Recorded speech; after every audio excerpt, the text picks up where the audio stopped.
సిద్దిపేట జిల్లా కేంద్రంలో ఎమ్మెల్సీ అభ్యర్థి మదనం గంగాధర్ సమావేశం నిర్వహించారు.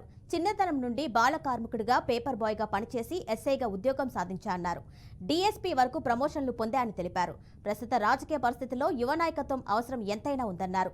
అందుకోసమే మెదక్, కరీంనగర్, నిజామాబాద్, ఆదిలాబాద్ పట్టభద్రుల ఎమ్మెల్సీగా పోటీ చేస్తున్నా అని, విద్యావంతులందరూ తన్ను ఆదరించి ఓటు వేసి గెలిపించాలని ఆయన కోరారు. నమస్కారం, నా పేరు మదనం గంగాధర్.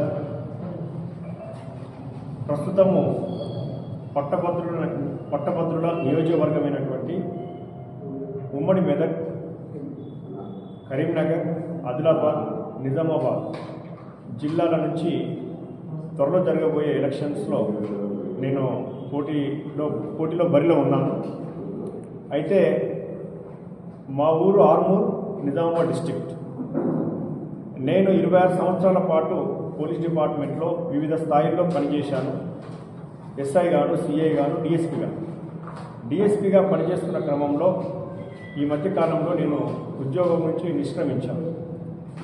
ఎందుకంటే నా కళ్ళ ముందు మన ముందు రాబోయే ఎమ్మెల్సీ ఎలక్షన్స్ ఉన్నందున ఎలక్షన్స్లో పోటీ చేసి గెలుపొందాలనే ఒక కృతనిశ్చయంతో పగడ్బందీ ప్రణాళికతో నేను ముందుకు రావడం జరిగింది.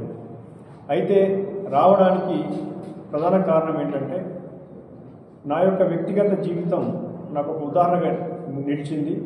అదేవిధంగా 26 సంవత్సరాల పాటు ఉద్యోగ జీవితంలో కలిగినటువంటి అనుభవాలు, నేను చూసినటువంటి ప్రజా సమస్యలు, నేను పరిష్కరించిన తీరు, ఆ 26 సంవత్సరాల పాటు జరిగినటువంటి అనుభవము ప్రధాన కారణమని చెప్పచ్చు.